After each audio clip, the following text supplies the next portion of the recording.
ጊዜ አሁን ተቀምጣችሁ ስትሄዱ በምትሰሩበት ጊዜ በፍጥሞ ደሴት ላይ ያሉት አባቶች በገዳም ውስጥ ተኝተው ሳይቀሩ ይጸልዩታል። ለምን? በውስጣቸው ሰርጾ የሚኖር ከመሆኑ የተነሳ ሁልጊዜ ቅኖች መሆን፣ ላጠፋነው ጥፋት ኃላፊነት መውሰድ፣ በድያለሁ ይቅርታን መልመድ። በተለይ አበሾች ጋር አሁን ችግር ያለው ይቅርታንና አመሰግናለሁ በጣም ሩቅ ነው ለኛ፣ ይቸግረናል። ግድ የለም ለሁሉም ነገር ብትበደሉም እንኳን ይቅር ማለትን ከአንደበት አውጡት። ይቅር ብያለሁ። እኛ ይህንን የመሰለ ልዕልና ያለ ህይወት የምንኖር ነን ክርስቲያኖች፣ ኦርቶዶክሳውያን። በምድር ላይ ስላለው ቁሳዊ ነገር ከዚህ አልፈን አማልክት ዘበጸጋ የሚያሰኝ ክብር የምናገኝ አሁን በጥምቀት የእግዚአብሔር ልጅነትን አግኝተን አርያ እግዚአብሔርን ተጎናጽፈናል። አምሳያውን ለማግኘት ግን ብዙ ውጣ ውረዶች አሉብን። ብዙ የሥጋ መውደቅ መነሳት አለብን። ሁላችንም እንወሰዳለን። ያን ጊዜ ግን ሶስት ወዳጆቻችን ትልቅ አስተዋጽኦ አላቸው። አንደኛው ከራሳችን አብልጠን በጣም የምንወደው ራሱ ክርስቶስ እንኳን መድኃኒታችን ኢየሱስ ክርስቶስ ጌታችን ጌታ ብሎ የጠራው ገንዘብ ነው። ሁለተኛው ዘመድ አዝማዶቻችን ናቸው ነው የሚለው። ዘመድ አዝማት በምንሞትበት ጊዜ አብረን መቃብር እንውረድ አይሉ፣ አልቅሰው ይሸኙናል። ዘመናቸውን እነሱን ይጠብቃሉ። ሶስተኛዋ ግህን ነው የሚለው። በሰው ዘንድ በጣም ንቀናት ያለን፣ በጥቂቱ ዝም ብለን ያለን፣ ሁልጊዜ የቀድሞውን ፍቅርህን ረስተሃልና ብሎ የተነገረው በራእየ ዮሐንስ ላይ ምጽዋት የምንለው መልካም ልግስና፣ መልካም ሐሳብ መስጠት፣ መልካም የሆኑትን ነገር ለጦም አዳሪዎች ማሰብ ምጽዋት ነበረች ትንሿ። በጥቂቱ የሰጠናት ነገር ምናልባትም ከበረኞቹ ወይም መልእክተኞቹ ተብለው ከተገለጹት በመላእክቱ በቅዱሳኑ በሰማዕታቱ የሰጠናት ያቺ ትንሽዬዋ ነገር ቀዝቃዛ ውሃ ያጠጣ ሰው ቢኖር የጻድቁን ዋጋ ያገኛል ብሎ አምላካችን ይገለጸልን። ያቺ ምሳሌ የቀረበችው ያን ጊዜ እሷ ምን ትሆነናለች? ጠበቃ ትሆነናለች። ሰው ደግ አለመሆን ፍቅር አለመሆን አይችልም። ተፈጥሯችን የግዴታ ያስገድደናል። እኛ አለመውደድ አንችልም። እንወደድ አንበል እንጂ አለመውደድ አንችልም። መውደድ በራሱ ተፈጥሯዊ ስለሆነ ንጹሕን ጸሎት ሐዋርያት አበው ሲገልጹ ቃላት ሳይወጡ በአይምሮና በልቡና የሚጸልዩት ጸሎት ናት ይላሉ። በስመ አብ ወወልድ ወመንፈስ ቅዱስ አሐዱ አምላክ አሜን። የእግዚአብሔር ቤተሰቦች ሁላችሁም እንደምን አረፈዳችሁ። አምላካችን እግዚአብሔር ለዚህ ሰዓት ስላደረሰን ስሙ የተመሰገነ ይሁን።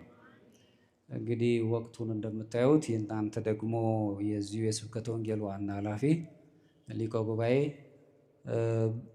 እንደው የዚህ አካባቢ ሰዎች ምዕመናን፣ የእግዚአብሔር ቤተሰቦች በተለያየ አይነት መልኩ የእግዚአብሔርን ቃል ቢደርሳቸው መልካም ነው በሚል እንደው ስብከታዊ ነገር ብቻ ሳይሆን እንደው መልእክት ሊያስተላልፍ የሚችልና ሕይወትን ሊቀይር የሚችል ነገር ቢሰጣቸው ብለው በተለይ ደግሞ ዛሬ ነገረ ምጽአት የሚታሰብበት ስለሆነ ነገረ ምጽአት በቅዱሳት መጻሕፍት ላይ በተለያየ መልኩ ተገልጸዋል። በወንጌላውያንም የተገለጹበት አለ፣ አልፎም ደግሞ በሐዋርያት አበው የተገለጹበት አለ። ግን ዛሬ እንደው በቅዱስ ጳውሎስ አስተምህሮ ነገረ ምጽአት ምን እንደሚመስል ትምህርታዊ የሆነ ይዘት ያለው መልእክት ቢተላለፍ የሚል አስቀድመው ርዕሱንም ራሳቸው አዘጋጅተው ለሁሉም ማለት ነው ለሚመጡት እንደው በተለየ መልኩ እንድናገኝ ይህንን እድል ሰጥተውናል። ለእኛም በረከት ነው። ስለዚህ በዚያ ስርዓት መሰረት ነገረ ምጽአት በሐዋርያው ቅዱስ ጳውሎስ አስተምህሮ በሚል መጠነኛ ርዕስ ጥቂት ጊዜ ለማየት እንሞክራለን። ስለ ነገረ ምጽአት ስናስብ ብዙ ጊዜ የሚያስጨንቅ ነገር ነው። ነገር ግን በዚህ በኦርቶዶክሳዊው ዓለም ውስጥ የኦርቶዶክስ ሕሳቤ ወይም ደግሞ ኦርቶዶክሳዊ ነጽሮተ ዓለም የምንለው ግን ነገረ ምጽአትን የተስፋ ምሳሌ አድርጎ ነው የሚሄደው። አለቀ የመጨረሻ ነው የሚለውን ነገር መጨረሻው አዲስ ጅማሮ ያለበት ሕይወት አድርጎ ተስፋን የሚሰጥ ወይም ደግሞ የነገረ ምጽአት ተስፋ የሚል ሕይወት ያለበትን ነው የሚገልጽልን። በተለይም ቅዱስ ጳውሎስ በመጠኑ 8 የሆኑ ነጥቦችን ያነሳልና ከዚያው ጋር አብረን እንድናይ ነው። ዓለም ይጠፋል፣ ክርስቶስ መድህን ይመጣል፣ ሙታን ይነሳሉ፣ ነገሮች ሁሉ ይቀያየራሉ ብለን ስናስብ ከሞት ጋር ባለው ሁኔታ እንደነግጣለን። ስለ ነገረ ምጽአት ስናነሳ ግን ክርስቲያኖች ድንጋጤስ ፍርሃት ሳይሆን ስጋዊ ፍርሃት ሳይሆን ሁልጊዜ ዝግጁ ሆነን እግዚአብሔርን የምንጠብቅበት እንዲያውም ከዚህ መጽሐፍ ችግር ካለበት ዓለም ሰማያዊ የሆነ ዘላለማዊ ሕይወት ስለሚሰጠን ደስ እያለን በተስፋ የምንጠባበቀው ትልቅ ቃል ነው። ስለዚህ ቅዱስ ጳውሎስ በመጀመሪያ ነገረ ምጽአትን የክርስቲያኖች ሁሉ ተስፋ አድርጎ ይገልጸዋል። በፊልጵስዩስ መልእክቱ ላይ ምዕራፍ 3 ከቁጥር 20። ሌላው መልሶ በሁለተኛ ደግሞ ራሱ ዳግም ምጽአት ምን ሊመስል እንደሚችል ሲገልጽ እናያለን በአንደኛ ተሰሎንቄ ላይ ምዕራፍ 4 ከቁጥር 16። ሶስተኛ ራሱም ከነገር ምጽአት በፊት የምናያቸው ነገሮችን የተለያዩ በዓለም ላይ የሚፈራረቁ ነገሮች ቢኖሩም ነገር ግን የሙታን መነሳት፣ ተስፋ መንግሥተ ሰማያትን መናፈቅን እነዚህን የሚያነሳ ደግሞ በአንደኛ ቆሮንቶስ ምዕራፍ 15 ከቁጥር 22 ላይ ያነሳና አራተኛው ግን ነገረ ምጽአት አዲስ ፍጥረትን የፍጥረታት ህዳሴን የሚያስረዳ ቃላቶች እናያለን ሮሜ ምዕራፍ 8 ከቁጥር 21 ላይ። አምስተኛው በዚህ በነገረ ምጽአት ሂደት ውስጥ የመጨረሻው ፍርድ ምን ይመስላል? ፍርድ ማለት ምን ማለት ነው? ስለዚህ ሰዎች እንዲፈሩ ብቻ ሳይሆን አሁናዊ ኑሮ እንዲኖሩ የሚመጣውን ሳይሆን አሁናዊውን ምጽአት እንዲኖሩ የሚያስረዳ ትምህርት አለው። በሁለተኛው ቆሮንቶስ መልእክቱ ላይ ምዕራፍ 5 ከቁጥር 10 ያስረዳናል።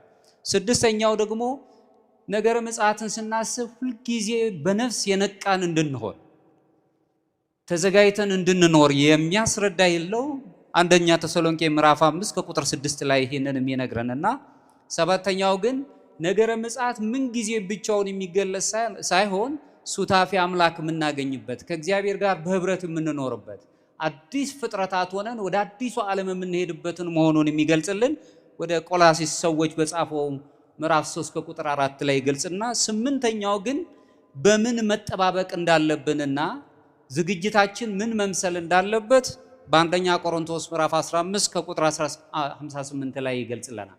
እንግዲህ ንግግሮቻችን እነዚህን ስምንቱን ነጥቦች የተመለከቱ ናቸው። እግዚአብሔር ጥበቡን ይግለጽልን። ከዚሁ ጋር እንግዲህ ክርስቲያኖች ምን ጊዜም የተስፋ ሰዎች ናቸው። ሞት እንኳን ቢከባቸው ከሞት በኋላ ሕይወት አለን ብለው ያምናሉ። ቅዱስ መጽሐፍ የሚያስረዳን ይሄ ነው። በተለይ የቅዱስ ጳውሎስ መልእክታቱ ስንመለከት ከሚነሱት ዋና ዋና ነጥቦች አንዱ ነገረ ምጽአት ነው።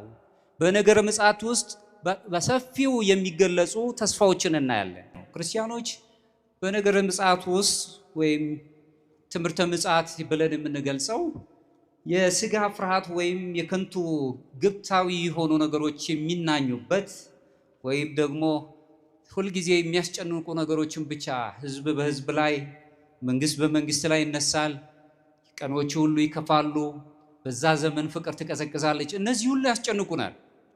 በኋላ ጊዜ ነፍሳት ይሰበስባሉ፣ ሞት ይመጣል። ሁላችንም ስለ ሞት ስናወራ በጣም ነው የምንደነግጠው። ክርስቲያኖች በሞት አይሸበሩም። ሁልጊዜ ከሞት በኋላ ህይወት ስላላቸው ደስተኞች ነው የሚሆኑት። እርግጥ ነው አንዳችን ከአንዳችን ስንሸሽ ስንለይ የመለያየቱ ነገር ያሳስበናል። ነገር ግን ክርስቲያኖች ከሞት በኋላ ህይወት ስላለን ነገረ ምጽአቱን ራሱ እንደ ተስፋ ነው የምናየው። ምክንያቱም ከዚህ ጻር ጋር ካለበት መከራ ካለባት ዓለም ወጥተን ግላዊነት ከሌለበት ቁሳዊነት ከሌለበት ሰዎች አምላካቸውን መስለው የሚኖሩባት ዓለም ስለምንሄድ ደስ እያለን በተስፋ እንጠብቃታለን። ቅዱስ ጳውሎስ እንግዲህ የሰውን ታሪክ ሁሉ ወደ ፍጻሜ የሚጓዘው በአምላኩ በኢየሱስ ክርስቶስ ህይወት ነው ብሎ ነው የሚናገረው። በዚያ ውስጥ ይታወጃል። አምላካችን ፍጥረትን ለማደስ የእግዚአብሔርን መንግስት በሙሉ ክብሯን ለመመስረት እንዲሁ ዳግመኛ ይመጣል ብሎ ነው ቅዱስ ጳውሎስ የሚነግረው። ለዚህ መነሻ የሚያደርገው ወደ ፊልጵስዩስ ሰዎች ምዕራፍ 3 ከቁጥር 20 ላይ እንዲህ ይላል አምላካችን፣ እኛ አገራችን በሰማይ ነው፣ አገራችን በሰማይ ነው። ለዓለም በጣም ይረቃል። ጉዙን ዓለም ላይ ለሚኖረው ይሄ በቁሱ ዓለም ላይ ለሚኖር ምክንያታዊነትን ከእምነት ለይቶ ያላየ በምክንያታዊነት ብቻ ሄዳለሁ ብሎ ይሄ በማወቅ ነፃነት ተጠቅሜ በዛ በምክንያታዊነት ብቻ ከእምነት ነፃ ሆኜ እኖራለሁ ለሚል ሰው ኑሯችን፣ ዜግነታችን፣ ህይወታችን ሰማያዊ ነው ስንል የሞኝነት ቋንቋ ነው የሚመስለው። ቅዱስ ጳውሎስ ሲናገር ግን እኛ ሀገራችን በሰማይ ነውና ከዚያ ደግሞ የሚመጣውን መድኃኒት እርሱንም ጌታችን ኢየሱስ ክርስቶስን እንጠብቃለን፣ እሱን እየተጠባበቅን እንኖራለን ይላል። ስለዚህ በዚች በምድር ላይ ባለው ጊዜያዊው ኑሯችን ዘመን የሚከታል፣ ወቅቶች የሚከቱን፣ በሞት የምናልፍባት ዘመን ስታልፍ ያን ጊዜ ግን እግዚአብሔር በእሱ ጋር እንድንኖር ሱታፊ አምላክ አግኝተን እንድንኖር ወደ እሱ እንሄዳለን። ስለዚህ ኑሯችን ሁሉ ሰማያዊ ነው አይደለም። በሰማይ እስክንሄድ ድረስ በምድር ላይ ያለን ክርስቲያኖች በምድር ላይ ያሉ ሰማያውያን ሆነው እንዲኖሩ ነው የሚያስረዳል።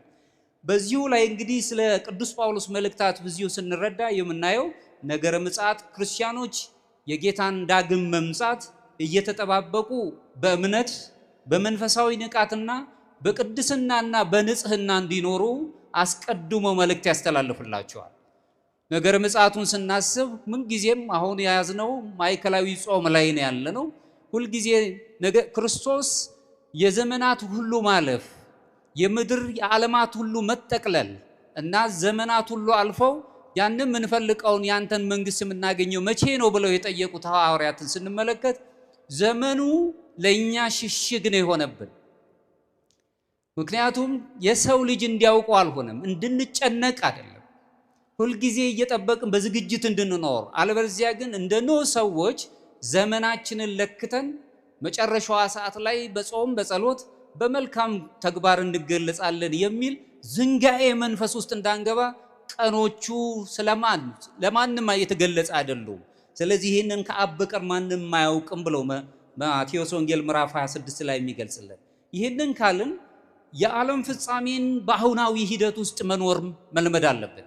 የዓለም ፍጻሜ የሚፈጸምበት ዘመን እንግዲህ ትንቢታዊ ቢመስልም ነገር ግን የዓለም ፍጻሜና የጊዜዎች ማለት የዓለም መጠቅለሉትን ዛሬውኑ ሆነን ማየት የምንችልበት በተለይም በኦርቶዶክስ ነገረ መለኮት ትምህርት ውስጥ ነገረ ምጽአትን መረዳት የምንችለው ከሐዋርያው ቅዱስ ጳውሎስ አረዳድ አንጻር እንዴት መሆን ይቻላል የሚለውን ነገር ማየት አለብን።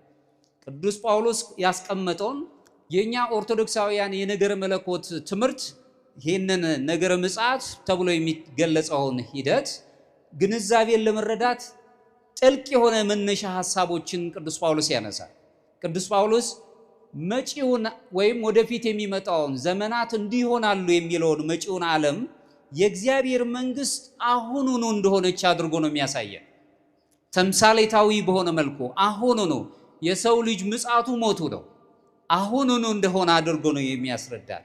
በሮሜ ምዕራፍ 13 ከቁጥር 11 እስከ 12 ላይ ከእንቅልፍ የምትነሱበት ሰዓት አሁን እንደሆነ እንደደረሰ ዘመኑን ወቁት። አሁን ነው። አሁናዊው የሆነ የነገረ መለኮት ትምህርት ዳግም ምጽአትን የምናይበት ክርስቶስ የሚመጣበት ጊዜ ዛሬ ነው።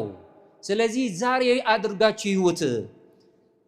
ካመንበት ጊዜ ይልቅ መዳናችን ዛሬ ወደኛ ቀርቧልና የምንድንበት የሚያድነን ዓለምን ሁሉ የፈጠረ አምላካችን ኢየሱስ ክርስቶስ ዛሬ ለኛ ቀርቧልና ለቤታችን ድህነት እንዲሆን ዛሬውኑ ምጽአታችንን እንድንኖር ይነግረናል፣ ያስተምረናል። ሌሊቱም አልፏል፣ ቀንም ቀርቧል። እንግዲህ የጨለማውን ስራ አውጥተን የብርሃን ጋሻ ጦር እንልበስ እያለ ነው የሚናገረው። ሁልጊዜ ጊዜዎቹን ለሚነገሩት ንግግሮች ወደፊት እየጠበቅን እንድንሄድ ሳይሆን ዛሬውኑ ክርስቲያኖች ዝግጆች እንድንሆን ተጠያቂ ሊሆን የሚችል የማወቅ ነፃነት ያለን ብንሆንም ግን ኃላፊነት ስላለብን ዛሬውኑ መኖር እንድንችል ይነግረናል። ቅዱስ ጳውሎስ ለክርስቲያኖቹ የክርስቲያንን ሕይወትን ሲያነሳ አስቀድሞ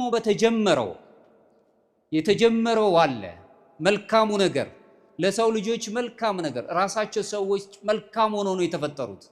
ነገር ግን ሁኔታዎቹ፣ ጊዜዎቹ ወይም የምንኖርበት ዓለም ቁሳዊውና ግላዊው ስሜት የሚናኝበት ስለሆነ ምንጊዜም ያን የተጀመረውን ነገር ትተን አዳዲስ የሆነውን ቁሳዊ ነገር እንድንናፍቀን ያደርገናል። ከስጋዊ ስሜት ተነስተን ገና ሙሉ በሙሉ ባልተገለጠው ነው የሚለው። ሙሉ በሙሉ ባልተገለጠው ወደፊት በሚገለጥልን የሰው ልጆች አይነ ልቦናቸው ሲገለጥ ያ የራቀ የሚመስለው ነገር ይቀርበናል። መንፈሳዊ ጥባት ሲኖረን እየቀረበን ይመጣል።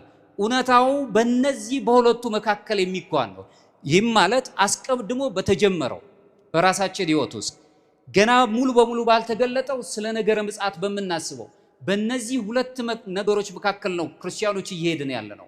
ስለዚህ አመጣጡን የክርስቶስን አመጣጥ አሁናዊ ይዘት ይዘን ኦርቶዶክሳዊ ነጽሮተ ዓለምን ማየት እንችላለን።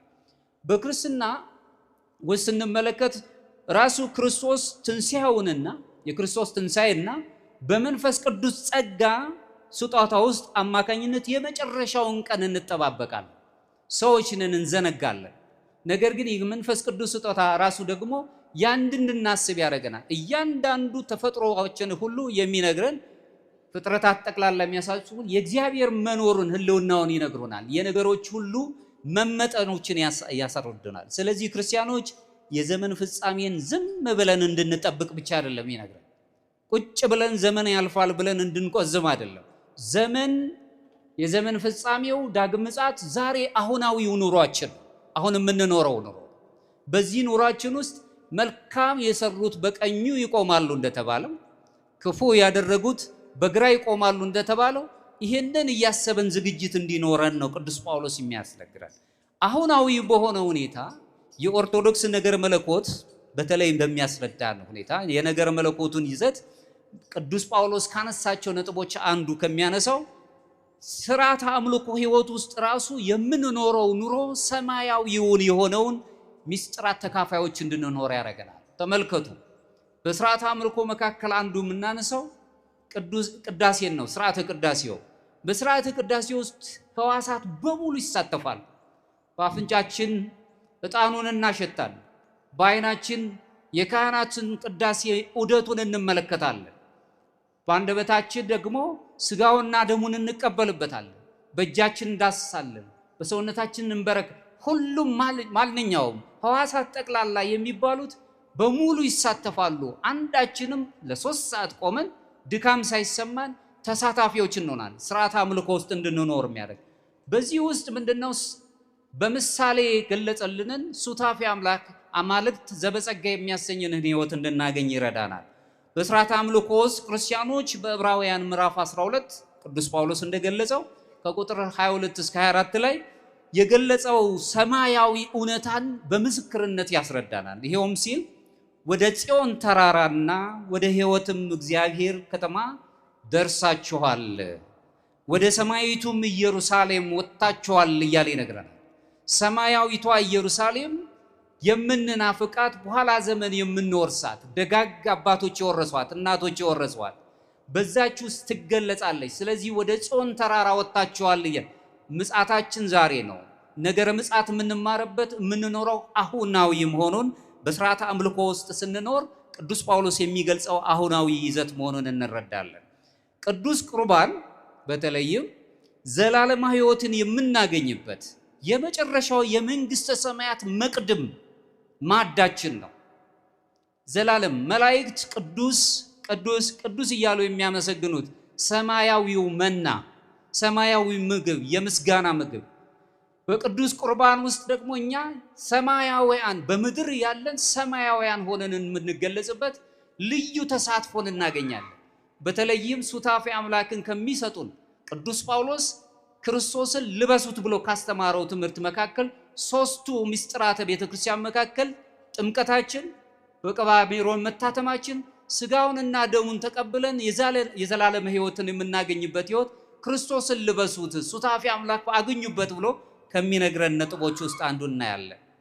ስለዚህ ከዚሁ አንጻር በመሆኑም ክርስቲያኖች ዛሬ ነገረ ምጽአትን ዛሬ አሁናዊ አድርገን የምናስብ ከሆነ ትግሁ ወጸልዩ ከመ ኢትባኡ ውስተ መንሱት፣ ዳግመኛ ወደ ፈተናም እንዳንገባ ኃጢአት ወደሚስማማው ሕሳቤ እንዳንሄድ በኃጢአት ሕሳቤ መኖር ብቻ ሳይሆን በኃጢአት ንግግር ውስጥ እንዳንጠመድ የበደል ስራዎችን ፍርድ መጣስን እንዳንፈጽም ተክተን እንድንጸልይ ይነግረናል። ከባድ ወደ ሆነው ፈተና እንዳንገባ በንስሐ ውስጥ እንድንኖር ስርዓተ ምስጢራትን እንድንፈጽም። ንስሐ ማለት ንስሐ ተውበተ ጸጋ እምድኅረ ጸጋ። ንስሐ ማለት በጥምቀት ካገኘነው ልጅነት በኋላ ያገኘናት ልዩ የሆነች የይቅርታ በር ናት ነው የሚለው። ንስሐ ማለት የእግዚአብሔር ቤተሰቦች ሁል ጊዜ በሰራነው ኃጢአት እየተጠየቅን መኖር ማለት አይደለም። በተጠየቅንበት ኃጢአት ንስሐ ከገባን በኋላ ቃለ መሐላ መፈጸም ማለት ነው። ምናልባት በሌሎቹ የምንጠራ ከሆነ ቃለ መሐላ እየፈጸምን ዳራን እየፈጠርንለት ከእግዚአብሔር ጋር መኖር ማለት ነው። ንስሐ ማለት የአእምሮን ሰላምን ማረጋጋት ማለት ነው። በአእምሮ ውስጥ የተረጋጋ ወይም የአእምሮ ጥገና ውስጥ መኖር ማለት ነው። ስርዓተ አምልኮን ብቻ አይደለም ፈጽሞ ሰው በውስጡ ያለውን ነገር ሲናገር የሚያስጨንቀውን ነገር ሁሉ ያወጣል። አእምሮ ይረጋጋል፣ ልብ ይሰክናል። የምንኖረው አናኗር ቁም ነገር ይኖረዋል በራሱ ማለት ነው። እርግጥ ዓለም ራሱ ስቃይ የበዛበት ነው፣ ብዙ ችግሮች ያለበት ነው። ሌላው በቅዱስ ቁርባንና በክርስቶስ በሚገኝ ሕይወት መለወጥ ሁላችንም የምንለወጥበት ነው። የመለወጥ ሕይወትን የምናገኝበት ነው። መለወጥ ማለት ራሱን አምላካችን ኢየሱስ ክርስቶስ አማልክት ዘበጸጋ ነው የሚያደርገን። ታናናሽ አማልክት ነው የሚያደርገን። በሱ ህብረት ውስጥ እንድንኖር ነው የሚያደርገን። ስለዚህ ፍጻሜው አሁን ሕይወታችን መሆኑን መረዳት አለብን። አሁን የምንኖርበት ሕይወታችን መሆን መረዳት አለብን። ሁለተኛው በሐዋርያነ አበው ላይ ትምህርቱ ውስጥ ይህንን ነገረ ምጽአት የፍጥረት መለወጥ መሆኑን ያስረዳናል። ሐዋርያነ አበው የሚባሉ ከሐዋርያት በኋላ የተነሱት የቤተ ክርስቲያን አባቶች ማለት ነው። ይህንን ትምህርት እንደ ቅዱስ አትናቴዎስ ዘእስክንድርያና መክሲሞስ የተባለው ታላቅ የንስሐ አባት ከጠቀሱት ጥቅሶች አንዱ በደንብ ነገረ ምጽአት አሁናዊ መሆኑን መረዳት እንችላለን። ቅዱስ አትናቴዎስ ዘእስክንድርያ ምስጢረ ሥጋዌን በጠቀሰበትና ባስተማረበት መጽሐፉ ላይ እሱም ሁላችንም በገለጸበት መጽሐፉ ላይ የሰው ልጆች መለኮታዊ ባህሪን ከመለኮታዊ ባህሪ ተካፋዮች እንደምንሆን ሁለተኛ ጴጥሮስ ምዕራፍ 1 ላይ እንደገለጸው ከመለኮታዊ ባህሪ ተካፋዮች ትሆናላችሁ ነው፣ ሰማያውያን ትሆናላችሁ ብሎ የሚገልጸውን ሲገልጽ ቃል በቃል ምን ይላል? እኛ አማልክት ዘበጸጋ እንባል ዘንድ እርሱ ወልድ ቃል እግዚአብሔር ኢየሱስ ክርስቶስ ሰው ሆነ ነው የሚለው። ሰውነትን አከበረው። እኛ አማልክት ዘበጸጋ እንድንሆን አዳም ከኛ እንዳንድ ሆነ ያለውን ልክ እሱም አማልክት ዘበጸጋ ሊያደርገን እሱ ከኛ ስጋችንን ለብሶ ሰው ሆነ ብሎ በማለት ይጠቅሷል። ይህ ጥቅስ ምን ጊዜ የሚያስረዳን የሰው ልጆችን ድህነት ነው። ድህነት ደግሞ የሰው ልጆች ወደ ሱታፊ አምላክ መቅረብ ነው። ረቂቁ ነገር ይሄ ነው። እኛ ይህንን የመሰለ ልዕልና ያለ ህይወት የምንኖር ነን ክርስቲያኖች፣ ኦርቶዶክሳውያን።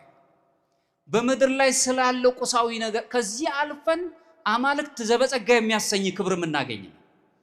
አሁን በጥምቀት የእግዚአብሔር ልጅነትን አግኝተን አርያ እግዚአብሔርን ተጎናጽፈናል። አምሳያውን ለማግኘት ግን ብዙ ውጣ ውረዶች አሉብን። ብዙ የሥጋ መውደቅ መነሳት አለብን። ወደዚህች ወደ ቅድስናዋ ስፍራ ወይም ቴዎሲስ ወደምትባለዋ ስፍራ ስንደርስ ሱታፊ አምላክ እያገር እንሄዳለን። ቅዱስ ጳውሎስ የሚያስረዳን አንዱ እሱ ነው። መክሲሞስ ደግሞ ሲናገር ፍጥረት ሁሉ በአምላካችን በኢየሱስ ክርስቶስ ሰላምና አንድነት እንደሚኖር በሱ ሰላም ምክንያቱ ሰላም በሏቸው ደቀ መዛሙርቱን ወደ የመንደሩ ላካቸው ሁለት ሁለት አድርጎ ኢትርሱ ወርቀ ወብሩረ በእጃችሁ አንድም ነገር አይኖራችሁ፣ ምርኩዝም አትያዙ። ከእጃችሁ የሚኖር አንድ አቆፋዳ እንደ ተማሪ ማለት እንደ ቆሎ ተማሪ አቆፋዳም አይኖራችሁ። ወደ መንደሩ ስትገቡ ሰላም ለዚህ መንደር በሉ። ሰላማችሁን የሚቀበሉ ከሆነ እኔ ሰላማችሁ ኢየሱስ ክርስቶስ በመንደሩ በሰላም አድራለሁ። ሰላማችሁን የማይቀበሉ ከሆነ ልብሳችሁን አራግፋችሁ ውጡ፣ ሰላማችሁን ኢየሱስ ክርስቶስ ወደ እናንተ መለሳለሁ ብሎ አስነገራቸው። ስለዚህ ሰላም አምላካችን ኢየሱስ ክርስቶስ ነው። ሰላም ደግሞ መጀመሪያ ከግል ይነሳል። ውስጣዊ ሰላም ሲኖረን ለማህበረሰቡ ሰላምን እንፈጥራለን። የግል ሰላም ሳይኖረን ማህበረሰቡን እናሰቃየዋለን። ቤት ይመሰቃቅላል፣ ልጆች ይበተናሉ። ሰዎች ያላቸው አስተሳሰብ ሁሉ የተዋቀረ አይሆንም። ቀናውን አስተሳሰብ ልንሰጣቸው አንችልም። ስለዚህ ሰላምንና ፍቅርን ሊሰጠን የሚችል አምላካችን በአንድነት ወደሱ ሊወስደን እንደመጣ ከመክሲሞስ ቃል መረዳት እንችላለን። መክሲሞስ በጻፈው ጽሑፉ ላይ ቃል በቃል እንዲህ ይላል። የአምላካችን የእግዚአብሔር ቃል የፍጥረታት ሁሉ መለያ በማስወገድና በራሱ በምናገኘው ሁሉ ነገር ወደ ራሱ ይሰበስበናል ይላል። ነገረ ምጽአቱ እኛ እንድንደነግጥበት ሳይሆን በተስፋ ወደሱ ወደ ፈጠረን አምላክ ሊሰበስበን ነው የሚመጣው። የሱ ፍጥረታት ነን፣ አንዳችንም እንድንጠፋ የሚናፍቅ አይደለም። ሰዎች በራሳቸው እንወዳቸዋለን የምንል በተለየ መልኩ ካገኙን የምንፈልገውን ፍቅራቸውን ላናገኝ እንችላለን። እግዚአብሔር ግን ሁልጊዜ ስሙን ስንጠራ በምንጠራው ሰዓት ሁልጊዜ ከኛ ጋር ነው፣ ታማኝ ነው፣ ፍቅሩን የሚገልጽልን አምላክ ነው። ስለዚህ ወደ ራሱ ይሰበስበናል። የሱ ፍጥረቶች ነን።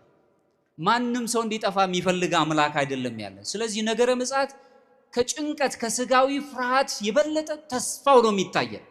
ተስፈኞች መሆን ይህ ዓለም ያልፋል፣ ያልቃል፣ ይጠቀለላል። ሰዎች ግን በክብር ይነሳሉ፣ አዲስ ፍጥረታት እንሆናለን።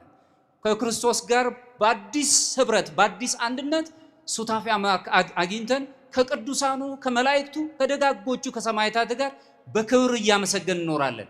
ይህ የተሻለ ከምድር ላይ ከምንቅበዘበዝበት ዓለም የተሻለ ኑሮ እንደሆነ ቅድስት ቤተክርስቲያን ኦርቶዶክሳዊት ይህንን ታስተምራለች። እንዲህ ከሆነ ስለ ድህነትና ስለ መለኮታዊ ባህሪ ተሳትፎን ደግሞ አሁንም መክሲሞስ ሲያስረዳ ምን ይላል?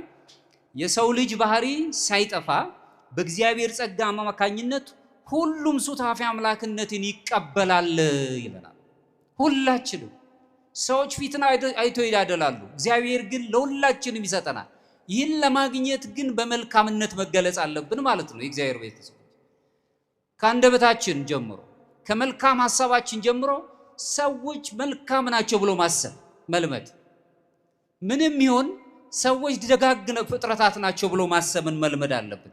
ወደ ራሱ የአምላክነት ሱታፊ አምላክነትን ይሰጠናል። ያ ማለት አምላክ እንሆናለን ማለት አይደለም። ሱታፊ አምላክ እናገኛለን። አማልክት ዘበጸጋ የሚባል ማዕረግን ይሰጠናል፣ እሱን እናገኛለን። ስለዚህ ነገረ ምጽአት ስለ ሰው ታሪክ የመጨረሻ ክስተቶች ብቻ የሚወራበት አይደለም። አበቃልን የምንለው አይደለም። ከሞት በኋላ ህይወት አለ። በጣም የረቀቀ በምንበላው ነገር በምንጠጣው በምንለብሰው ነገር የማናስብበት ሁልጊዜ ደስ ብሎና ከአምላካችን ጋር የምንኖርበት የምንናፍቀው እንደውም ያችን ዕለት ማግኘት ስለሚፈልግ ቅዱስ ጳውሎስ ሁልጊዜ ሄድ ዘንድ ናፍቃለሁ ነው የሚል። መልካም የሆነች አድሎ የሌለባት ፍትህ የማይጎልባት ስለሆነች እሷን እወዳለሁ ፈልጋለሁ እያለ ነው የሚናገረው። ፍጻሜው እንግዲህ እዚህ ላይ የሚያሳየን ፍጻሜው አሁን መኖር ማለት ነው። ነገረ ምጽአትን ዛሬ መኖር። ክርስቶስ መቼ እንደሚመጣ አታውቁም ነው የሚለው። ሌባ ከመንደር ገብቶ መቼ እንደሚመጣ እንደማይናገር ሞት መቼ እንደሚመጣ አንታውቅም። ስለዚህ ዛሬውኑ ብድራትህን አቆይ ነው የሚለው። በአንድ ወቅት አንድ ባለጸጋ ሰው ለዘመኑ ለነበረው መስፍን በጣም ታማኝ ነበር ይላል እዚህ ትርጓሜ ወንጌል ላይ። በዘመኑ ለነበረው መስፍን በጣም ታማኝ ሆኖ አገልጋይ ነበር ያ ባለጸጋ ሰው። መቼም ያህልም ማግኘት እንዳለ ደግሞ ማጣት አለ። ብዙ ወገኖች አሉ አግኝተው ያጡ። ትላንት ሲሰጡ የነበሩ ልጆች የተሰበሰቡ ዛሬ መጠየቅ ያቃታቸው አይናቸው የሚንከራተት በተለይ አንደበታቸው የማይናገር ግን አይናቸው የሚያወራ ሁልጊዜ ስቃያቸውን በየመንደሩ የምናያቸው ሁሉም ሰው ጎሎበታል። በዚህ አይነት መልኩ ይህ ባለጸጋ በፊት ከመስፍኑ ቤት ሲገባ የሚያቀርባቸው እጅ መንሻ የሚሰጣቸው ነገሮች ነበሩት። አሁን ግን ምንም ነገር የለውም። አግኝቶ ነበር፣ አጣ፣ ነጣ፣ ደህየ።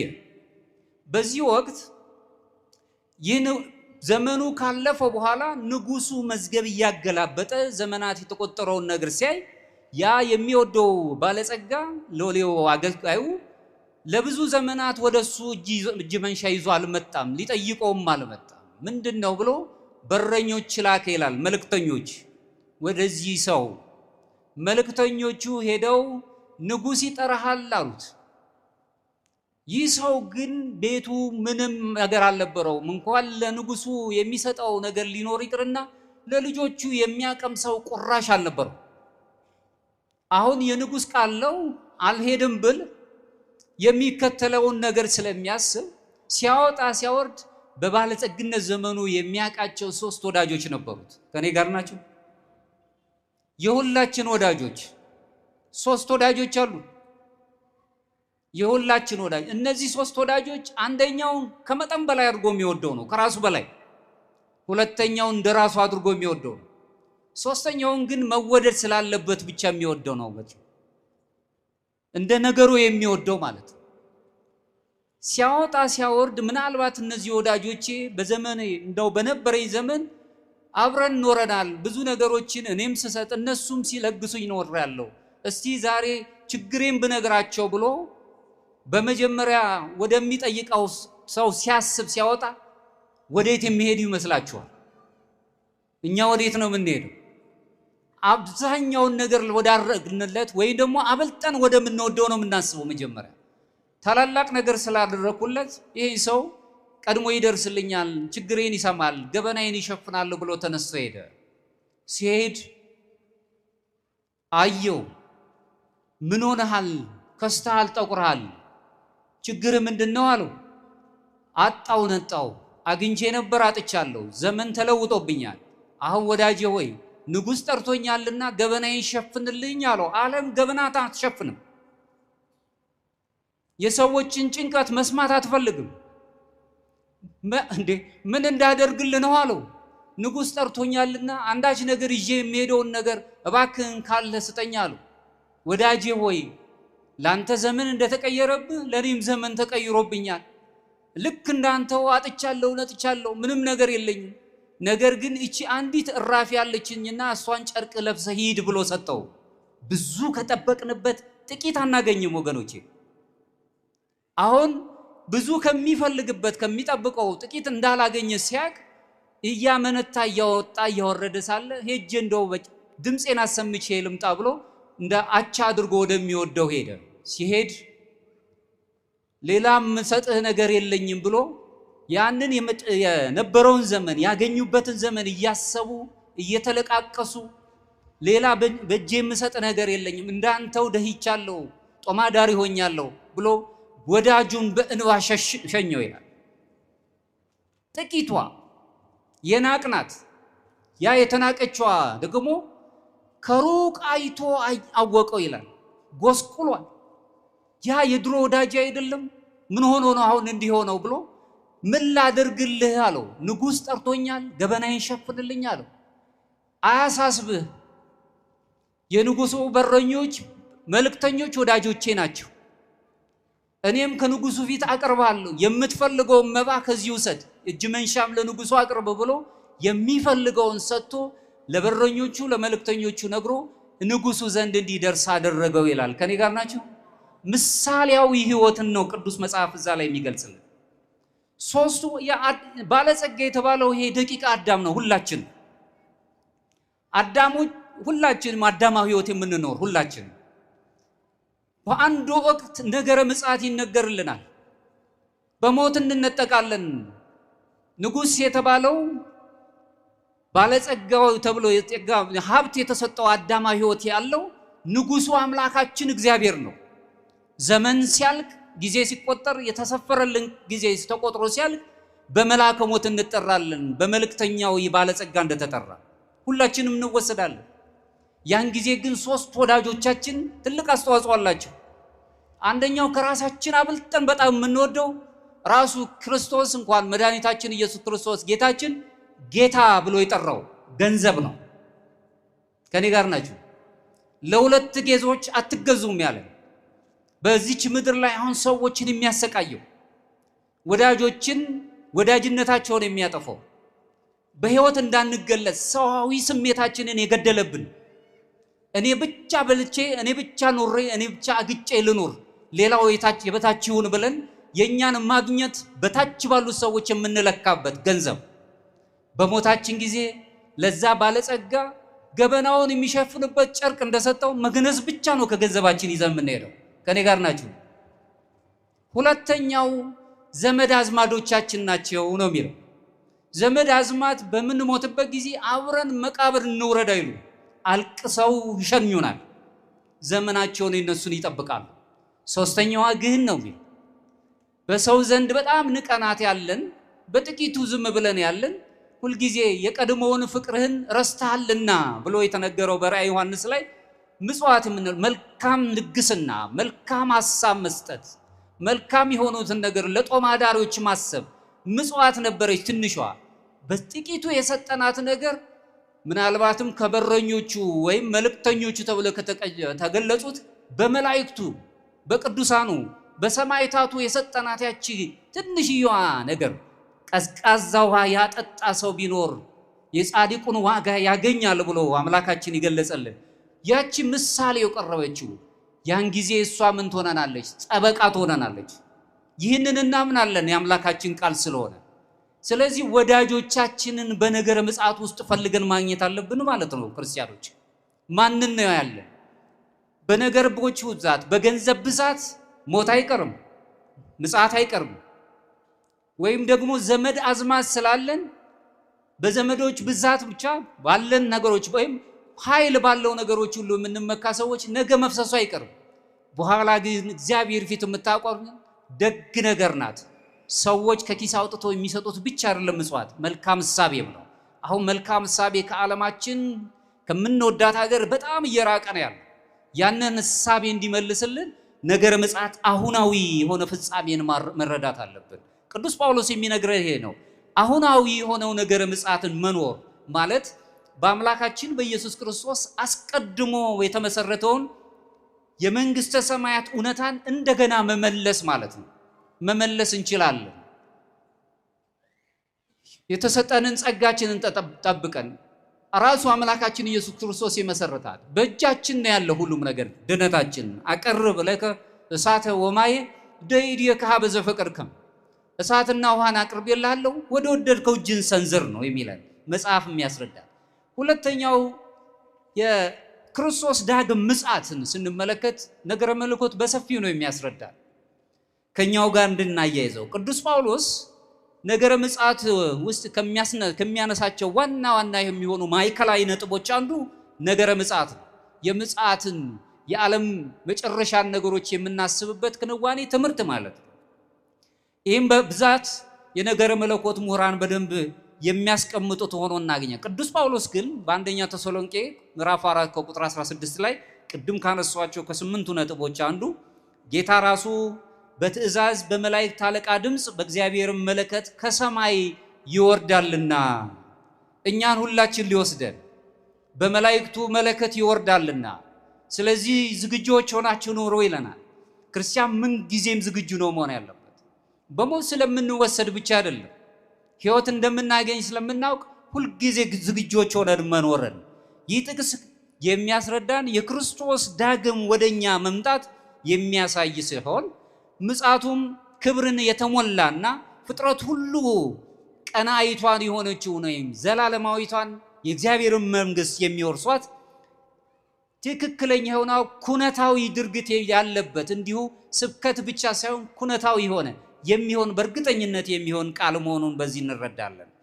አሁን ይህንኑ ትርጉም ሐዋርያን አበው ከሚባሉት መካከል ቅዱስ ዮሐንስ አፈወርቅ የቤተ ክርስቲያናችን አባት ክስተቱ ትክክለኛ መሆኑን ዳግም መምጣቱ ትክክለኛ መሆኑን ምናባዊ እንዳልሆነ ሰዎችን ለማስጨነቅ እንዳልሆነ የሚደረገው ነገር ሁሉ ቃሉ የማይሻር መሆኑን በተረጎመበት አንቀጹ ምን ይላል?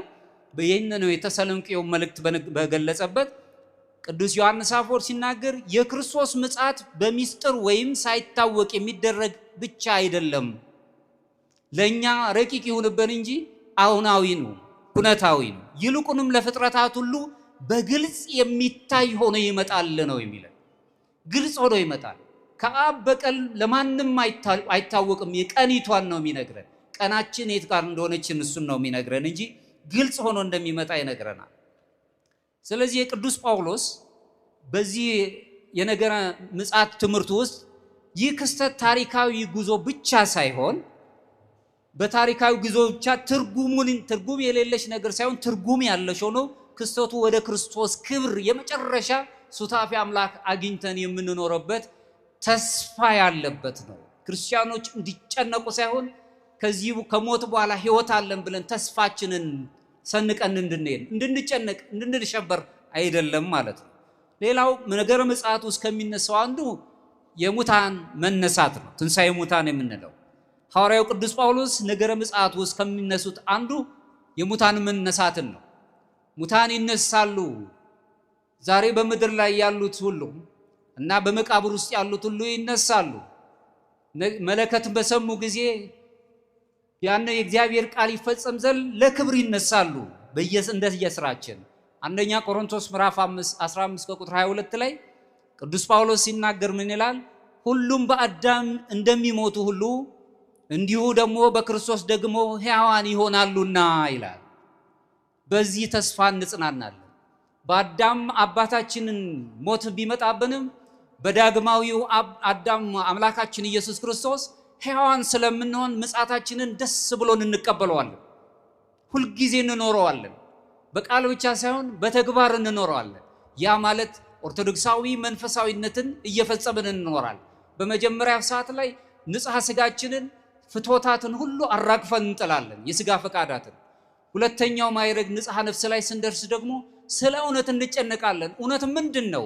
እውነትን እንፈልጋታለን።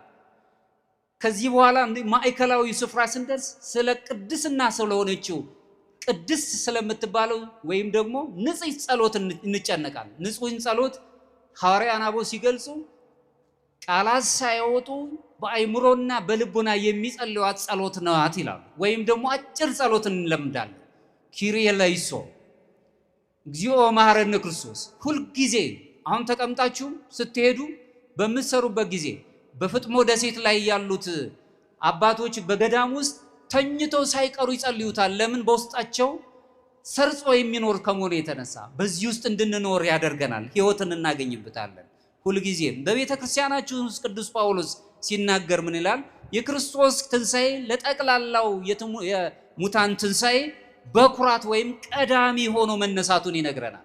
እሱ አምላካችን ሞቶ እንደገና በትንሣኤ ሞታችንን በትንሣኤ ገልጾ እንደተነሳልን ሁሉ እኛም እንነሳለን ይለናል። በዚሁ ላይ የአትናቴዎስ ቅዱስ አትናቴዎስ ዘእስክንድርያ አሁንም ምስጢረ ሥጋዌን በገለጸበት አንቀጹ ላይ ሲናገር የመድኃኒታችን ትንሣኤ ለሰው ሁሉ ልጅ የትንሣኤው ምክንያትና ተቀዳሚ ነው በማለት ይነግረናል። የሁላችን ትንሣኤ ተቀዳሚና ምክንያት የሆነው አምላካችን ነው። በሱ ቁስል እኛ ተፈወስን። በመስቀል ላይ ሆኖ አዳም የሰራውን በደል ሁሉ አራግፎ እንዲያውም ደመግቡ አልነበረም ነው የሚለው። አዳም ከክብር ከተዋረደ በኋላ ተቅበዝባዥ ነበር፣ ውበት አልነበረውም። አምላካችን ኢየሱስ ክርስቶስ በመስቀል ላይ ሆኖ እኛን የነፍስ ውበት ሊሰጠን ደመግቡ አልነበረም። በመስቀል ላይ ሆኖ ዓለምን ሁሉ ሊቃኝ እጁን ዘርግቶ ሁላችንም በእጁ ላይ አቅፈን በመስቀል ላይ ሆኖ የነፍስ ባህሪያችን ብቻ ሰዋዊ የሆነው ማንነታችን የከበረ ውበት ያለው እንዲሆን እንኳን እሱ በመስቀል ላይ ያደረልን። ስለዚህ የትንሣኤያችን በኩርና ተቀዳሚ ደግሞ አምላካችን ስለሆነ እሱም በነገረ ምጽአት በምጽአቱ ዘመን ራሱ ስለሚመጣ በክብር ይወስደናል ብለን እናምናለን። እሱን የምንገልጽበት ነው። አንደኛ ቆሮንቶስ ምዕራፍ 15 ከቁጥር 44 ላይ ፍጥረታዊ አካል ይዘራል፣ መንፈሳዊ አካል ይነሳል። አዲስ ፍጥረት ማለት ይሄ ነው ምእመናን። ይህ የያዝነው አካላችን ይዘራል። በኋላ ጊዜ አዲስ የሆነው መንፈሳዊ አካላችንን ይዘን ከእግዚአብሔር ጋር ሱታፊ አምላክ አግኝተን እንኖራለን። ከመላእክቱ ከተማ እንቀላቀላለን። ሁልጊዜ ደስ ብሎን እንኖራለን። ከሚያስጨንቀው ነገር እንወጣለን። ባለው በምንኖረው በማንኖረው ከዚህ ቦታ አንድረስ ከሚለው ጭንቀት እንወጣለን። አዲሱን አካል ይዘን እንሄዳለን። አዲስ ሊያደርገን ውላጤ ያለው ራሱን የቻለ አምላካችንን ሱታፊ አምላክ እንደውም ሳይመን ዘ ኒው ቴዎሎጂያን የሚባለው በ13ኛ ክፍለ ዘመን የነበረው ታላቅ አባት ሲናገር ወደ አልተፈጠረው ብርሃን ነው የሚለው፣ ወደ መለኮታዊ ብርሃን ሁላችንም እንጣበቃለን፣ ብርሃን እንሆናለን ነው። ብርሃናውያን ብቻ ሳይሆን ብርሃን እንሆናለን ነው የሚለው። ከዋክብት ብርሃናቸውን ወዳገኙበት እንደሚሄዱት ሁሉ እና እኛም ክርስቲያኖች ወደ ብርሃኑ ክርስቶስ እንሄዳለን።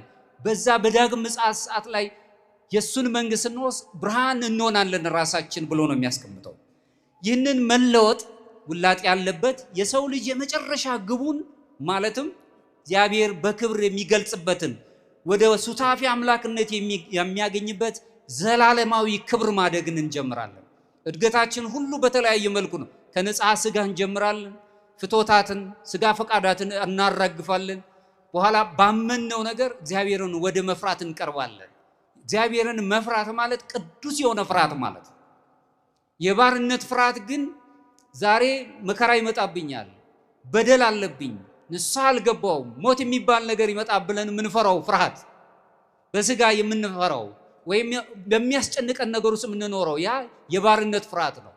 ከዚህ ከባርነት ፍርሃት ግን እግዚአብሔር ያወጣኛል ብለን እሱን ፈርተን በድያለሁ ይቅር በለኝ ብለን ስንቀርብ ግን ቅዱስ ፍርሃት ወደሚሆን ይለወጣል ማለት ነው። ይህንን ተግባራዊ ሕይወትን እንዴት አድርገን እንየው ነው? አንደኛ በተስፋ መኖርን መለማመድ አለብን። የእግዚአብሔር ሰዎች ሞት ፍጻሜ አለመሆኑን ማወቅ። ሞታችን ፍጻሜያችን አይደለም። ሰው ወአይረፈ ነው የሚለው፣ እንደውም ቅዱሳኑ አረፈ ነው፣ ከዚህ ጻማ ድካም አረፈ ነው። ሞታችን ፍጻሜያችን አይደለም። ክርስቲያኖች ደግ ነገር ምን ሰራ ከሆነ እንደውም ከዚህ የበለጠ መልካሙን የሆነ በቀኝ የምንቆምበትን የእግዚአብሔርን መንግስት የምናገኝበትን ሕይወት እናገኛለን። ስለዚህ በተስፋ ሞታችን ፍጻሜ አለመሆኑን በመረዳት የምንወዳቸው ሰዎች በመካከላችን በሞት ሲናጣቸው እንደምናገኛቸው የእግዚአብሔርን መንግስት እንደሚወርሱ አስበን እነሱም እግዚአብሔርን እንዲያስቡ በንስሐ እንዲመላለሱ አድርገን በተስፋ መኖርን መለማመድ አለብን። በሞት ያልተጎዳንበት የለም። ከመካከላችን ያልተነጠቁ ወገኖች የሉንም። በማወቅም ባለማወቅም በተለያየ መልኩ የተነጠቁ አሉ። ነገር ግን ተስፋን የሚሰጥ የተስፋ ባለቤት አምላክ ሁላችንንም በዛ ይገልጸናል። አንዱ ተስፋ ነው። ሁለተኛው ክብር ነው። ሰው ክቡር ነው። በክብርም እንደምንገለጽ ማየት። ይህ የሚያልፈው ዓለም ሲያልፍ በክብር እንነሳለን። አካላችን መንፈሳዊ አካል ሆኖ ይነሳል። በስጋዊው ጠባይ ብቻ ሳይሆን መንፈሳዊ አካል ሆነን እንነሳለን። የተዘራው ይሰበሰባል። ቃሉ የማይታጠፍ አምላክ ስለሆነ ቅዱስ ጳውሎስ በቆሮንቶስ መልእክቱ ላይ እንደተናገረው እንደሚነሳ በማሰብ ዛሬ በምድር ላይ ሳለን ሰውነታችንን ከኃጢአትና ከርኩሰት በመጠበቅ ሁላችንም የነቃን መሆን አለብን። በንቃት መኖር አለብን። ይሄንን ነው የምናስበው። ሌላው የፍጥረታት መታደስን ቅዱስ ጳውሎስ ያነሳል። ሁልጊዜ ይታደሳሉ ፍጥረታት። ነገረ ምጽአቱን ባነሳበት አንቀጹ ላይ ሐዋርያው ቅዱስ ጳውሎስ ሲናገር በሮሜ ምዕራፍ 8 ከቁጥር 21 ላይ ተስፋውም ፍጥረት ራሱ ደግሞ ከጥፋት ባርነት ነፃ አውጥቶ ለእግዚአብሔር ልጆች ወደሚሆን ክብር ነፃነት እንዲደርስ ነው ይለናል። በክብር እንድንገለጽ የፍጥረት ህዳሴን እናገኛለን። ፍጥረታት መልካም የሆኑ ህዳሴዎችን እንዲያገኙ በምድር ላይ ያለው የመቅበዝበዝ ዓለም ያልፍለታል። እዚህ ላይ ቅዱስ ጳውሎስ ሲገልጽ የግድ እንደው ደግነትን ማሰብ እንዳለብን ይነግረናል። በምጽአት ላይ ነገረ ምጽአትን ብቻ ስናስብ አይደለም። ሰው ደግ አለመሆን ፍቅር አለመሆን አይችልም። ተፈጥሯችን የግዴታ ያስገድደናል። እኛ አለመውደድ አንችልም። እንወደድ አንበል እንጂ አለመውደድ አንችልም። መውደድ በራሱ ተፈጥሯዊ ስለሆነ የግዴታ በፍቅር ውስጥ እንኖራለን። ሰዎችን የግድ መውደድ እንኳን አይደለም ወዳጆቻችሁን ጠላቶቻችሁን ውደዱ ነው የሚለን እግዚአብሔር ቃል። ስለዚህ ቅዱስ ጳውሎስ ድህነት ብሎ ሲነሳ ከዚሁ ነገር ላይ ሲያነሳ የግለሰብ ድህነትን ብቻ አይደለም እየገለጸልን ያለው። እኛ ግንዛቤ ውስጥ ነን ያለው አይደለም። ከሰዎች ጋር ከእንስሳት ከእጽዋቱ ጋር ራሱ ልዩ ግንኙነት አለን። እጽዋቱ በራሳቸው ከኛ ጋር የተለየ የተፈጥሮ ግንኙነት አላቸው። እንስሳት የተለየ ግንኙነት አላቸው። ለእንስሳት እንራራለን። ለእንስሳት የራራነውን ደግሞ እጥፍ ድርብ በሥላሴ አርአያ አምሳል የተፈጠረውን ሰው ደግሞ ልንራራለት ይገባል። ተፈጥሯችን ግንኙነት ያለው ስለሆነ ለዚህም ነው ማክሲሞስ ሲናገር አሁንም የቤተ ክርስቲያን አባት ክርስቶስ ፍጥረቱን ሁሉ አንድ የሚያደርግበትን በእግዚአብሔር እና በሰው መካከል ያለውን ልዩውን ግንኙነት መስመር ይፈጥራል ብሎ ነው የሚነግረን። ለዚህም ሲናገር ቃል በቃል ሲያስረዳ የእግዚአብሔር ቃል ዘወትርና በሁሉ ነገር ውስጥም የራሱን ሰው የሆነ የመሆን ወይም ምስጢረ ሥጋዌውን አጉልቶ አሳይቶናል። ይኸውም ሰዎች ሁሉ ከራሱ ጋር አንድ ለማድረግ ስላሰበ ነው ይላል። ክርስቶስ እኛን ሰው የሆነው እኛን ከሱ ጋር አንድ ለማድረግ ነው። ስለዚህ በነገረ ምጽአት ውስጥ እኛ ከፍርሃት ይልቅ መረጋጋት እናያለን። በዚህ ህይወት ውስጥ መክሲሞስ ከነሳቸው ህይወት ውስጥ ተግባራዊ የሆኑ ግንኙነቶች ይኖሩናል። ይሄንን ስናስብ በመጀመሪያ ከባቢያዊ ወይም ተፈጥሯዊ የሆኑትን ነገሮች ማድነቅ አለብን። አድናቆት ሊኖረን ይገባል። እነዚህ ያሉት ሁሉ በቤተ ክርስቲያን ውስጥ ያሉት ጽዶች ወይ ደግሞ እጽዋቱን ብትመለከቱ ማክበር አለብን። ከነሱ ጋር ልዩ ግንኙነት አለ። ተፈጥሯችን በጣም የሚያገናኝን ነገር አለ። ስለዚህ የተፈጥሮን መንከባከብ ተገቢ ነው። ተፈጥሮን ማክበር ፍጥረት ሁሉ የእግዚአብሔር መሆኑንና ወደፊትም እንደሚታደስ በመረዳት በዙሪያችን ያሉትን ተፈጥሮዎችና ፍጥረታትን በኃላፊነት መንፈስ ልንጠብቃቸው ልንንከባከባቸው ይገባል። እኛን አምላካችን እንደተንከባከበ እኛም ደግሞ ኃላፊ ሆነን የተሰጠንበታል። ተንከባካቢዎች መሆን አለብን። ሌላው አሁንም እዚሁ ላይ ተስፋ ነው። መክሲሞስ ካነሳው ነጥብ አንዱ ተስፋችንን እናያለን። ዓለም ሁሉ በብክለት፣ በጥፋት፣ በበሽታ፣ በጦርነት ውስጥ ቢሆንም መጨረሻዋ ግን በእግዚአብሔር እጅ መታደስ ነው። ይቺ የምትፈርሰዋ ዓለም ታልፍና ረቂቅ የሆነችዋ አዲሷ ፍጥረት ያለችው መንግስት የእግዚአብሔር መንግስት እናገኛታለን። እኛም እንታደሳለን። ስለዚህ አሁን በምንኖርባት ዓለም ኃላፊነት አለብን፣ ልንንከባከባት፣ ልንጠብቃት። ለዚህ ነው ኦርቶዶክሳዊነት ልዩ የሆነ የተፈጥሮ ግንኙነት አለው ብለን የምንናገረው። ሌላው አምስተኛው የሚያነሳው ቅዱስ ጳውሎስ የመጨረሻ ፍርድን ነው በነገረ ምጽአት ውስጥ። በዚህ ውስጥ ሲያነሳ ምን ይላል? ራሱ የቆሮንቶስ መልእክቱ ላይ ሁለተኛ ቆሮንቶስ ምዕራፍ 5 ላይ በቁጥር 10 መልካም ቢሆን ወይም ክፉ እንዳደረገ እያንዳንዱ በሥጋው የሰራውን ዋጋ ይቀበል ዘንድ ሁላችን በክርስቶስ በፍርድ ወንበር ፊት ልንገለጥ ይገባልና ይላል። ስለዚህ በሰራነው ስራ ዋጋ የሚሰጠን መሆኑን ይነግረናል። መልካም ካደረግን መልካም ነገር ዝም ብለን መልካምነትን መስራት፣ ሰዎች መልካም እንዲያደርጉልን ሳይሆን እኛ መልካም መሆንን መርላት። ይህንን የምናደርግ ከሆነ ይሄ መልካምነት ዋጋችንን ይከፍለናል፣ በቀኙ እንድንቆም ያደርገናል። ለዚህም ነው በዛ በሐዋርያን አበው መካከል ውስጥ ከሚጠቀሱት አንዱ ቅዱስ ጎርጎርዮስ ዘኑሲስ የተባለው ታላቅ አባት እንደሚመክረው ከሆነ መለኮታዊ ፍርድ በእግዚአብሔር ቅድስና ፊት የሰው ልጆች የነፍስ ውስጣዊ ማንነት የሚቀረጽበት መሆኑን ያስረዳናል። ነፍስ ስጋ የሚባል ማንነት አለን፣ ነፍስ አለን፣ መንፈስ አለን። ስለዚህ በዚህ ውስጥ በምንኖረው ህይወት ውስጥ የነፍስ ባህሪያችን ተቀርጻ የምትቀኝበት ነው ብሎ ነው የሚያስቀምጠው። ስለዚህ ይህንን ስናደርግ የነፍስ ጥንቃቄን መያዝ አለብን ነው።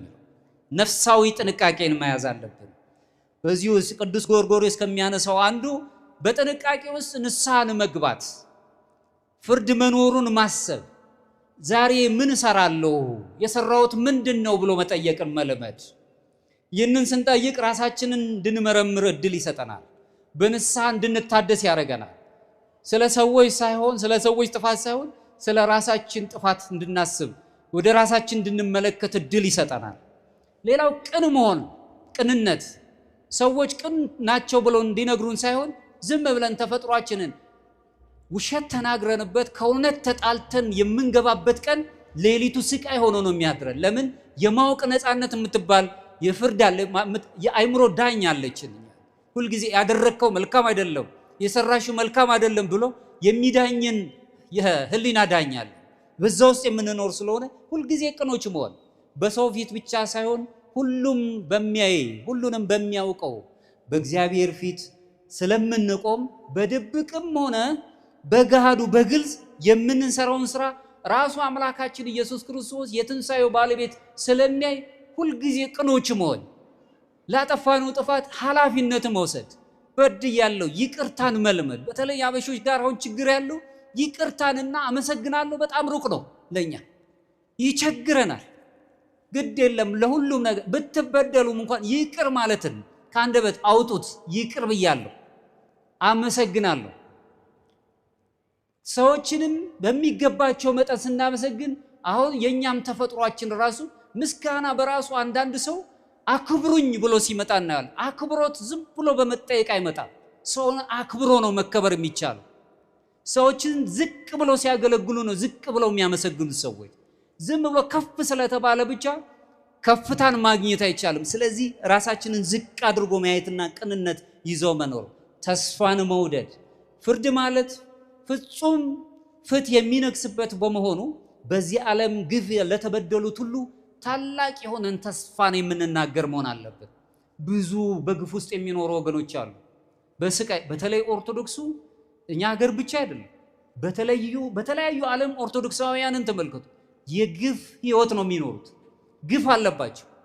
ነገር ግን የግፍ ህይወቱ ተስፋ ሰጥቶን ከዚህ በኋላ የምናየው ነገር እንዳለ ለወጣቶቻችን ማሳየት እስካልቻለን ድረስ በብዙ ቀቢጸ ተስፋ ውስጥ እንዲኖሩ ነው የምናደርጋቸው። በተስፋ መኖርን ማስለመድ አለብን። ለመጻተኛው መድረስ አለብን። ስድስተኛው በፍጻሜ ብርሃን የገለጸው ነገረ ምጽአት ነው። በፍጹም የሆነ ፍጻሜ ያለው ብርሃን ውስጥ መኖር እኛ አሁን ባለንበት። ቅዱስ ጳውሎስ እዚህ ላይ እንግዲህ እንንቃ፣ በመጠንም እንኑር እንጂ እንደ ሌሎች አናንቀላፋ ይላል። አንደኛ ተሰሎንቄ ምዕራፍ 5 ከቁጥር 6 ላይ ሁልጊዜ እንንቃ፣ እንደ ሰነፎቹ ወይም ደግሞ ሁልጊዜ ተጠራጥረው እንደሚኖሩት በእንቅልፍ ውስጥ አንኖር። ይሄ የሥጋ ድባት ያለው ሁልጊዜ ተጠቅቻለሁ የሚለው መንፈስ፣ በደሉኝ የሚለው መንፈስ፣ እግዚአብሔር በበደል ውስጥ ከበደል አሻገር የሚያይነን አምላክ አለ። ከዛ መንፈስ መውጣትን መልመድ አለብን። ለዚህም ነው እንግዲህ መነሳት እንዳለብን የሚነግረን። ስለዚህ ክርስቲያኖች ነገረ ምጽአትን የሚከተሉ ፍሬያትን በንቃት በነፍሳዊ ንቃት ውስጥ እንዲመለከቱ አንድ የሚያነሳው መንፈሳዊ ንቃት ሁልጊዜ ጥንቁቅ መሆን አለብን። ዘወትር ከእግዚአብሔር ጋር መሆናችንን ማረጋገጥ አለብን። በጸሎትም በመልካም ስርዓት አምልኮ ውስጥም ሆነ። ሌላው የሥነ ምግባር ንጽህና ነው መያዝ። መልካም ምግባር፣ ንጹህ መሆን፣ የአእምሮ ንጽህና ነው መያዝ። በአእምሮአችን ንጽህና ውስጥ መኖር፣ ስለምናስባቸው ነገሮች እርግጠኞች መሆን፣ ስለምንናገራቸው ነገሮቹ ያምሩልናል ሳንል ንጹህ የሆኑ ንግግሮችን፣ ሰዎችን ሊጠግኑ የሚችሉ የንጽህና ንግግርን መልመድ። አሁን አካልና ነፍስን ከኃጢአት ስለሚጠብቅ በስነ ምግባር ንጽህና ውስጥ መኖር፣ እጃችን መልካም፣ ሐሳቢያችን መልካም፣ የምንሄድበት መንገድ መልካም እንደሆነ በስነ ምግባር ንጽህና ውስጥ መኖር። ሌላው በእምነት ጽናት ውስጥ መገለጽ። ይህ በእምነት ጽናት ውስጥ ስንገለጽ በፈተና ውስጥ ያሉትን ሁሉ መነሳት የምንችል፣ በፈተናት የሚመጡትን መከራዎች ሁሉ የምንወጣበትን ልዩ የሆነውን ነገር ማግኘት እንችላለን። ሌላው በመከራ ውስጥ እያለን ተስፋን ማሰብ። ሁሌ ብዙ ሰዎች ከኛ መካከል ሸሽተዋል፣ ብዙ መከራን አግኝተዋል። ዛሬ ድረስ ድምፃቸው እንዲሰማ ጩኸታቸውን ያሰማል፣ ግን ድምፃቸው አልተሰማም። ብዙ መከራ ያለባቸው ወገኖች አሉ። ግን ሁል ጊዜ ስለ መከራ ብቻ እያሰብን ሳይሆን ከዚህ መከራ ውጭ እንዲወጣ ተስፋን የምንሰጥ መሆናል። ይህ ቃል እግዚአብሔር ቅዱስ ጳውሎስ ራሱ የሚነግረን አንድ ተስፋ ነው። የጎደለ ብዙ ነገር አለ። ወጣቶቻችን አሁን ሮጠው እንደው ለቤተሰቦቻቸው የሚደርሱበት ጊዜ ነው። ነገር ግን አሁንም ከቤተሰብ ጋር ነው ያሉት፣ በቤተሰብ ጫንቃ ስር ነው ያሉት። ይህ የሆነው ምንድን ነው? ነገሮች እስኪቃና ድረስ ተስፋ መስጠት ነው ለወጣቶቹ። ቤተሰብ ውስጥ ላሉት ሰዎች የቤተሰብ ህይወት እንዳይመሰቃቀል ተስፈኛ መሆን። ይሄም ቢያጥር ሌላ ህይወት አለን። ይሄ ነገሮች ሁሉ ቢጠፋ ዓለም ቢጠቀለል እንኳን ዘላለማዊ የሆነች አዲስ ፍጥረትም ያለባት ቤተክርስቲያን አለች። እሱንም እናስብበት ነው። ይሄንን በዚሁ ላይ ሮሜ ምዕራፍ 8 ከቁጥር 18 ላይ ለኛም ይገለጽ ዘንድ ካለው ክብር ጋር ቢዘምንም ራሱ አሁን ያለው ዘመን ወይም ደግሞ የአሁኑ ዘመን ስቃይ ምንም እንዳይደለ አስባለሁ ነው የሚለው። አሁን ካለው በኋላ ጊዜ የማገኘው ነገር እጥፍ ድርብ ስለሚሆን አሁን የሚደርስብኝ መከራ ብዙም አያሰቅቀኝም፣ መከራው ብዙ አያሸንፈኝም። ስለዚህ ይሄ መከራ ያልፋል፣ እኛም እናልፋለን አይደለም መከራው። ስለዚህ እኛ ስናልፍ የምናገኘው የእግዚአብሔር መንግስት አዲሷን ፍጥረት ዘላለማዊ ሕይወቷን እንዲሆን በመልካም እሳቤ ንጽህና ባለው ስነ ምግባር መገለጽ መልመድ ነው። ሰባተኛው የነገረ ምጽአትና የሱታፌ አምላክን ሕሳቤዎችን ማንጸባረቅ ነው። በዚሁ ላይ እንግዲህ ቅዱስ ጳውሎስ ወደ ቆላስይስ ሰዎች ምዕራፍ 3 ከቁጥር 4 ላይ ሲናገር ሕይወታችሁ የሆነ ክርስቶስ በሚገለጥበት ጊዜ በዚያን ጊዜ እናንተ ደግሞ ከእርሱ ጋር በክብር ትገለጣላችሁ ይላል። ይሄ ያስደስተናል። ነገሮች ሁሉ ቢያልፉ፣ መንግስት በመንግስት ላይ፣ ህዝብ በህዝብ ላይ፣ ዘመናት ሁሉ ቢቀያየሩ የምንሰማቸው ጦር እንኳን ቢኖር የወጣው እንደማይመለስ ራሱን መንገዶቻችሁ ሁሉ የምናስባቸው ነገሮች ሁሉ የተቃና እንኳን ባይሆን ከሱ ጋር ስለምንሆን እንጽናናለን። ቅዱስ ጳውሎስ በነገረን መሰረት ተጽናንተን እንድንኖር እድል ይሰጠናል። ይህንን የምናስበበት ነው። በዚሁ ላይ የልዮ የተባለው ወይም የኢሬኔዎስ ቅዱስ ኢሬኔዎስ ዘልዮ የተባሉ ታላቅ አባት በዚሁ ተስፋን እንድናገኝና በነገረ ምጽአት ውስጥ ሱታፌ አምላክን እያሰብን እንድንኖር አንድ ውብ ሆነ ቃላት ያስቀመጠዋል። ምን ይላል? የእግዚአብሔር ክብር መገለጫ ሕያውና ዘላለማዊ የሆነ ሰው ሕይወት ነው ራሱ፣ ሞት አይደለም። ሰዎች ሞቶች አይደለንም።